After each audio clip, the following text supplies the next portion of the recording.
एक बार एक अनाथ लड़का था जिसका नाम शंकर था। उसको जंगल में रहने वाले शिकारियों के एक गिरोह ने पाला था। उसके पास कोई औपचारिक शिक्षा भी नहीं थी। वह केवल यही जानता था कि उसे कैसे जीवित रहना है। वह सिर्फ शिकार करके खाना, जंगल के फलों को खाना और नदी के पानी को पीकर अपने आप को जीवित रखना जानता था। एक दिन वह अपना रास्ता भटक गया और उसने देखा कि कुछ लोग नदी के किनारे पर बने एक पत्थर की आकृति के चारों ओर जोर जोर से कुछ गा रहे हैं और चिल्ला रहे हैं। कुछ लोग वहां पर फल फूल और नारियल आदि चढ़ा रहे हैं। उसने सोचा शायद यह कोई मकान होगा जिसमें लोग रहते होंगे, पर यह एक प्राचीन मंदिर था। लेकिन शंकर ने इसे पहले कभी नहीं देखा था। वह उसको देखकर इसके बारे में जानने के लिए काफी उत्सुक था। उसने तब तक इंतजार किया जब तक कि लगभग सभी लोग उस मंदिर से नहीं चले गए। अंत में उसने एक युवा लड़के को पत्थर की इमारत से बाहर आते देखा और उससे बात करने का फैसला किया। और शंकर ने उससे अपने मन में आए कई सवाल पूछे। उसका पहला प्रश्न था, यह पत्थरों का क्या बना हुआ है? यहां इतने लोग क्यों आते हैं? और लोग अपने साथ क्या लाते हैं? फिर उन चीजों को अंदर वाली इमारत में क्यों छोड़कर वापस आ जाते हैं? इस तरह के सवाल सुनकर वह लड़का शंकर की अज्ञानता व मासूमियत पर बहुत ही हैरान था और उसके सवालों से चकित भी था। पर वह यह नहीं जानता था कि वह पास के जंगल में रहता है और शिकार करके ही अपना जीवन यापन करता है। लेकिन फिर भी उसने उसके सवालों के जवाब देने की पूरी कोशिश की। उसने शंकर को बताया, यह भगवान शिव का मंदिर है। लोग यहां उन्हें फल और फूल चढ़ाने आते हैं।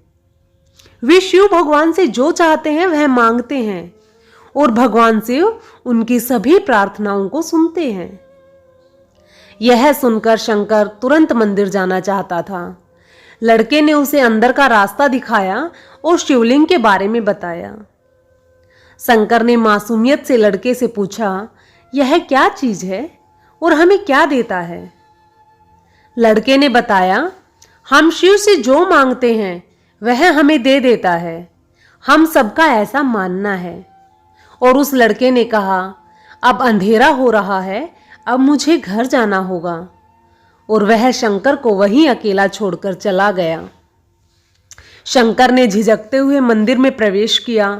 वह एक कोने में बैठ गया और सोचा, एक पत्थर किसी को वह चीज कैसे दे सकता है जो वो चाहते हैं। इसलिए उसने इसका परीक्षण करने का फैसला किया और उसने पत्थर की प्रतिमा से कहा, हे शिव, कृपया मुझे पर्याप्त शिकार करने दे ताकि मैं भूखा न रहूं। मेरे पास आपको चढ़ाने के लिए कोई फल या फूल नहीं है, लेकिन यदि आप मुझे शिकार देते हैं तो मैं उसे आपके साथ साझा करूंगा। मैं वादा करता हूं कि मैं आपको धोखा नहीं दूंगा। अगली सुबह शंकर शिकार करने गया। उसने पूरे दिन शिकार की तलाश की, लेकिन उसे कोई शिकार नहीं मिला। वह भूख से तिलमिला रहा था। वह काफी निराश हो गया क्योंकि उसे कोई शिकार नहीं मिला था। दोपहर हो चुकी थी। अब उसे लगने लगा कि मंदिर के लड़के ने उससे झूठ बोला था। फिर भी उसने शिकार जारी रखा। जैसे ही शाम हुई, उसने 2 खरगोशों को अपने बिल में से आते देखा।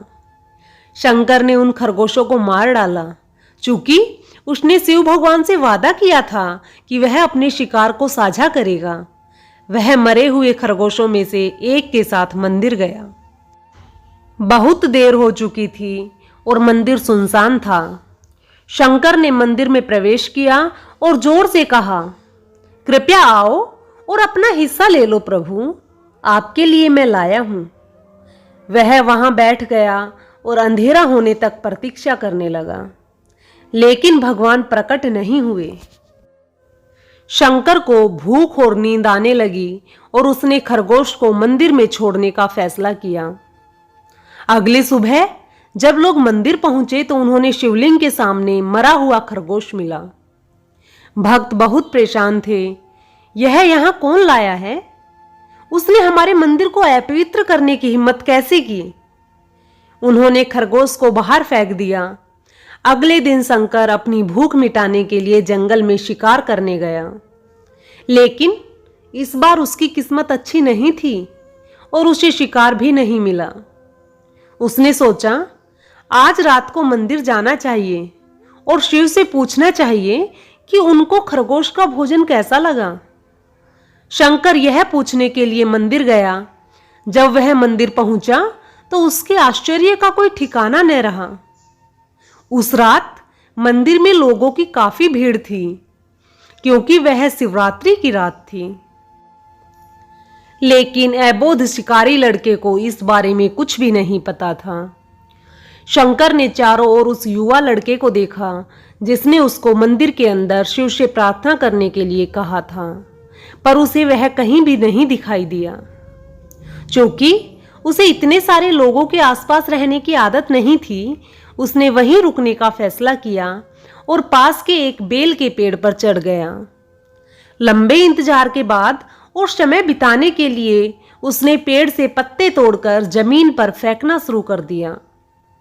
उस अज्ञात पेड़ के नीचे एक छोटा सा शिवलिंग था, जिसकी पूजा लंबे समय से नहीं की गई थी। शंकर के द्वारा फेंके गए बेल के पत्ते उस शिवलिंग पर जा गिरे।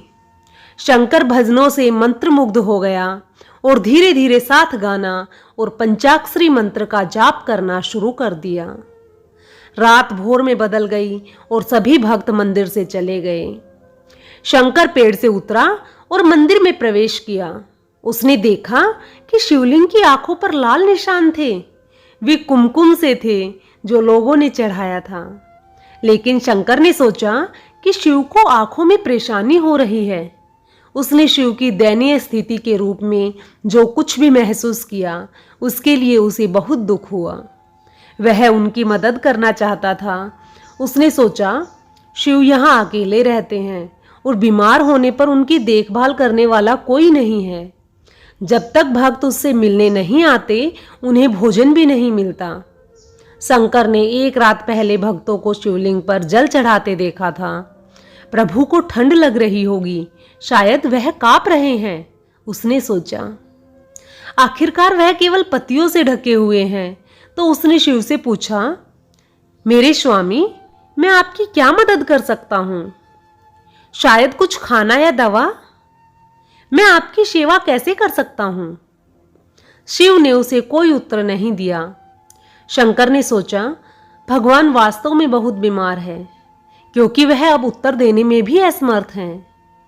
वह तुरंत जंगल में गया, कुछ औषधीय जड़ी बूटियों को लाया और लाल निशान पर उनका लेप लगा दिया, लेकिन कुछ नहीं हुआ। उसने कहा, लगता है कि वह अंधे हो गए हैं। मुझे प्रभु को अपनी एक आंख देनी चाहिए ताकि उनको दिखने लग जाए। यह निश्चित रूप से उन्हें खुश कर देगा। उसका दिल पवित्र था और उसने वहां शिव के हाथ में रखे त्रिशूल को उठाया और त्रिशूल को अपनी दाहिनी आंख की ओर ले गया और अपनी आंख को निकालने का प्रयत्न किया।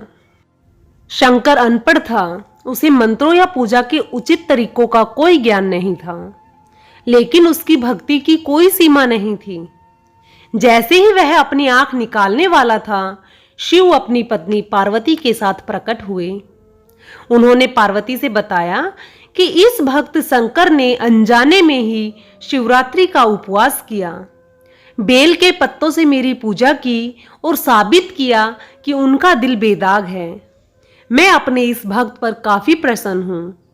शिव भगवान ने शंकर से कहा, तुमने मुझे अपनी मासूमियत के कारण जीत लिया है।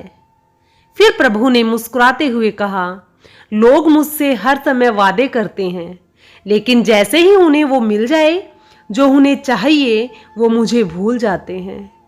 दूसरी ओर तुमने मेरे साथ एक सच्चे इंसान की तरह व्यवहार किया और यह वास्तव में बहुत दुर्लभ है। अब से तुम मेरे इस संसार में सबसे बड़े भक्त माने जाओगे और तुम्हारा नाम मेरे साथ सदा जुड़ा रहेगा। तुम कई सदियों तक जीवित रहोगे, इस बात को कहकर भगवान शिव व मां पार्वती अंतर्ध्यान हो गए। कहते हैं कि तभी से लोग शिव के साथ शंकर भी लगाने लगे।